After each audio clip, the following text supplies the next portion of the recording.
So, yun po yung ating pong binignit. So, sugar.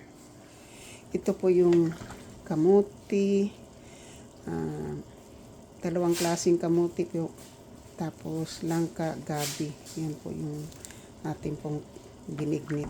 Yan po yung ating ingredients. Kala ko nakita na ko kanina. So, yan po yung ating ingredients.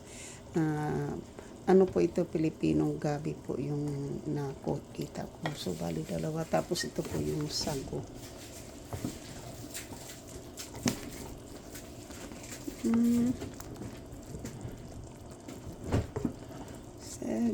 Sago.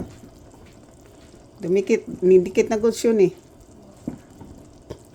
So, yan na po ang ating binignit. Ito po binisaya to. Bisayang binignit po. Wala po yung bilo-bilo.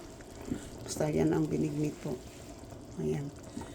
Pagka ano na po yan, pwede na po natin pag naluto na, saka na natin po ibuhos dito yung ano. Tapos po ito yung coconut milk. Yan. Coconut cream. Yan.